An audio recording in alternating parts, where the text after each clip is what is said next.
It started in the middle of the kitchen. A sound, like a plate hitting the floor. But it wasn't the plate. It was him, Harold, 71, retired fireman, grandfather of 5. He was just reaching for the sugar bowl, and his knees buckled like wet cardboard. The scream his wife let out, it wasn't from fear, it was from recognition. She'd seen this before. With her father, 1 minute walking. The next, flat on the tiles. Emergency room, monitors, that sharp smell of alcohol and old metal. A doctor with that tone in his voice. You know the one. We've got severe joint degradation, possibly autoimmune, possibly diet-related, but at this stage... And then he said the word that made Harold sit up through the pain. Irreversible. Now stop, because this story, this collapse, this warning shot, it didn't begin in that kitchen. No, it began decades earlier, quietly, with tiny cracks in the knees, a soft ache in the fingers, a little stiffness in the morning. You know what most people say? Just age, wear and tear, part of getting old. Let me tell you something that might shake you. That is a lie. Pain is not a tax we pay for staying alive. It's a signal, a flare, a message, and you'd be shocked how often that message starts in the gut. Not the knees, not the spine. The gut. Here's the kicker. There's something you can eat every morning. A single thing. Simple, tasty, cheap. And for thousands of people, it's made the pain vanish. Not reduce, not ease, vanish. So why didn't Harold know? Because no one told him. Not the doctors, not the commercials, not the dietitian who gave him a pamphlet in 2006 and disappeared. And here's the twist. Are you ready? This thing? This food? You've probably walked past it, maybe even thrown it out. But in the right form, at the right time of day, it's stronger than pills. And safer. You don't believe me yet. That's fine. But let me show you what happened to Harold next. Because that moment in the kitchen, that wasn't the end. It was just the beginning. His name was Harold Dunley, born in '52. A man of straight lines, strong coffee, and tighter routines. He served 26 years in the fire department. Didn't flinch at heat. Didn't ask for breaks. Didn't complain. But there was one thing he never learned to fight. Time. After retirement, things changed slow. Then fast. The ladder was gone. The boots were gone. Now it was morning walks with his wife, crossword puzzles, and tending to tomatoes out back. But around 65, the walks got shorter. Must have overdone it, he said, rubbing his knee. I'll be fine by Thursday. But Thursday came, and so did Friday, and the pain didn't go. It grew, a twist of the wrist while opening a jar, lightning bolt. Standing up from the couch, a 10-second negotiation with his knees. Cold weather, forget it. He moved like rusted machinery.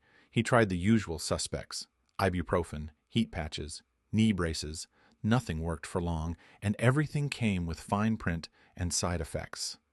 Then came the moment he hated the most. One morning, trying to button his shirt, his hands just wouldn't cooperate, fingers swollen, stiff, like they belonged to someone else. He didn't cry. Harold doesn't cry. But he looked at himself in the mirror that day and quietly said, I'm becoming a burden. His wife Ellen heard it, from the hallway. Didn't say a word, just walked in and wrapped her arms around him. And that's when she made the call. Not to a doctor. To their niece, Clara, a nutritionist who'd studied in Germany, a bit of a health rebel, the kind of person who didn't take "that's just aging" as an answer. She came over with a bag of groceries and a fire in her eyes. You've been lied to, Uncle Harold, she said, unloading jars and roots onto the kitchen table. This isn't age, this is inflammation, and you can starve it. He smirked. With food? She looked him dead in the eye. No, with the right food, at the right time. And she handed him a bowl, warm, sweet, smelled like comfort. This, she said, every morning, before coffee, before anything. He took a bite. Oatmeal, he guessed. She shook her head. Not just oatmeal. And so it began. Day 1, nothing changed. Day 3, still slow, still stiff. Day 7, he noticed something strange. He stood up without groaning. By week 2, he forgot to take his painkillers.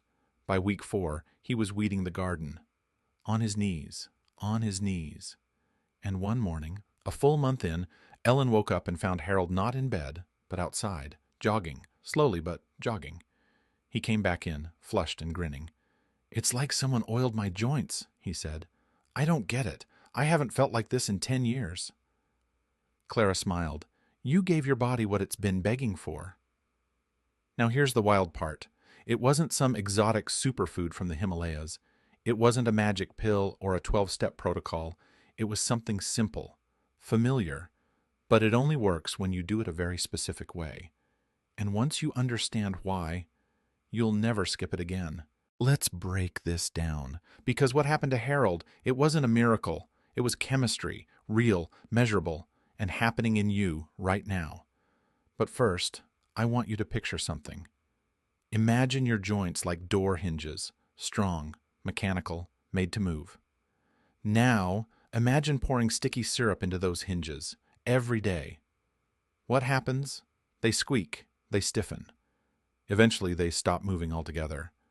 That syrup in your body, it's called chronic inflammation. And here's the part that no one tells you. It doesn't always come from injury. It often comes from what's on your plate. Let's go deeper.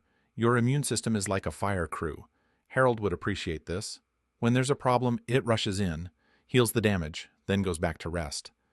But with certain foods, it's like pulling the alarm every day. The body thinks it's under attack. And that immune system, it never stands down. It keeps releasing chemicals, cytokines. At first it fights, then it burns. And guess what it burns first? Your joints. Cartilage, tendons. It's like turning on a garden hose and forgetting to turn it off. Eventually it floods the system. And the worst part? This flood begins silently. Years before you ever feel pain. So what's the trigger? You'd be surprised. Refined sugar, white bread, processed meat, that second cup of coffee on an empty stomach. And yes, even some healthy breakfast cereals. These foods spike something called C-reactive protein, CRP, a marker of inflammation. And when CRP goes up, mobility goes down. But now, let's flip it. What if, instead of triggering that fire, you sent in the water? What if, first thing in the morning, you ate something that calms your immune system? That tells it, no attack here, no danger, time to heal. That's exactly what Clara gave Harold. A morning ritual made of anti-inflammatory heroes. Let me name just a few. Turmeric, a golden root, not just spice. It's like sending firefighters into your bloodstream. Chia seeds, packed with omega-3s. They coat your joints from the inside, like natural WD-40. Oats, but not just any oats. Steel-cut, slow-cooked with beta-glucans that feed the good gut bacteria, the ones that lower inflammation. And finally, berries. Blueberries, raspberries. Tiny bombs of antioxidants that turn off the damage switch. Now here's what most people miss. It's not about eating these once in a while. It's about consistency. It's about sending the same message to your body every single morning. Imagine your body like a garden. You don't water it once and expect it to bloom. You feed it gently, daily, and then it begins to repair itself. That's what Harold did. He changed his morning input, and his body changed its output. Simple, but powerful. And now, let's talk about what exactly he ate, because once you hear it, you'll never look at breakfast the same way again. 1. The spoon that replaced his pills. Harold used to keep his painkillers on the nightstand. Not anymore, because now, before he even puts on his slippers, he grabs a wooden spoon, dips it into a small jar, and eats what he calls liquid gold. What is it? A mix of raw honey, a pinch of ground turmeric, and a dash of black pepper. That's it. No chemicals, no warnings, just 3 ingredients. Why pepper? Because without it, turmeric is like a locked door. Black pepper contains piperine, which unlocks turmeric's full power, boosts absorption by up to 2,000%. Now, Harold doesn't expect magic, but after 2 weeks of this morning spoonful, the stiffness in his knuckles? Gone. One day, his grandson handed him a Lego set, and Harold didn't even think. He just started building. His hands worked again. He looked up and laughed. I'm back in the game, buddy. No prescription needed, just a spoon, a jar, and a little discipline. 2. The 10-minute bowl that ended his morning limp. Let's go back to the oatmeal. But not the bland, microwaved kind. Harold's bowl takes 10 minutes, tops. But it's packed like a pharmacy. He starts with steel-cut oats, not instant, because instant oats spike blood sugar, and blood sugar spikes inflammation. Steel-cut digests slower, more stable energy, less pain. Then he adds a handful of frozen blueberries. Why frozen? Because freezing locks in the antioxidants. And those antioxidants, they're like soldiers that clean up after a fire. They cool the system. Next, a tablespoon of ground flaxseed. Tiny, invisible to the tongue, but loaded with omega-3s. And finally, a swirl of cinnamon. Not just for taste. Cinnamon helps regulate blood sugar, and some studies show it directly reduces joint swelling. The result? A warm, sweet, earthy bowl. No sugar crash, no joint flare-up. And by the time he finishes his coffee, Harold is walking like it's 1999. No limp, no groan, just movement. Every morning, same bowl, same result. 3. The anti-coffee trick that saves his knees. This one's personal for Harold, because he loves his coffee, always has, but it was hurting him. Coffee on an empty stomach? It kicks up cortisol. That's the body's stress hormone. Too much cortisol, more inflammation. And Harold noticed something strange.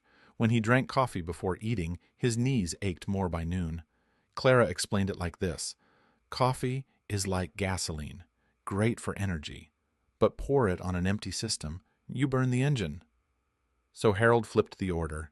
He eats first, then drinks, sometimes even waits 20 minutes after breakfast. And guess what? His joint pain cut in half just from that one switch. Now he calls it his anti-coffee trick. Still enjoys his brew, still gets the buzz, but without the crash, without the fire. Small change, big shift, and every time he picks up his mug, he says the same thing. Food first, fuel second. 3 habits, 1 old man, no gimmicks, just wisdom, and a little fire left in the tank. So here we are, a man who once groaned just to tie his shoes, now chasing grandkids through the yard, bowl of oatmeal in the morning, coffee after. Not because of some miracle drug, not because of surgery, but because he listened, not to commercials, not to the loudest voice in the room, to his own body, to the quiet signals it had been sending for years. And maybe right now, you're hearing those same signals. A dull ache when you stand, a stiffness that used to last 5 minutes, now stretching into an hour. You tell yourself it's fine. It's just part of getting older. But hear me when I say this. It doesn't have to be. Pain is not your destiny.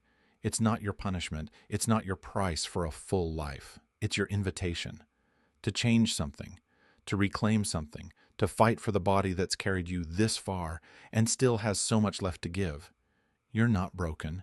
You're inflamed. You're tired. Maybe you're just underfed in the right way. And the good news? Change doesn't have to be big. Sometimes it's as simple as a bowl of oats, a spoonful of golden paste, a choice to eat before you sip.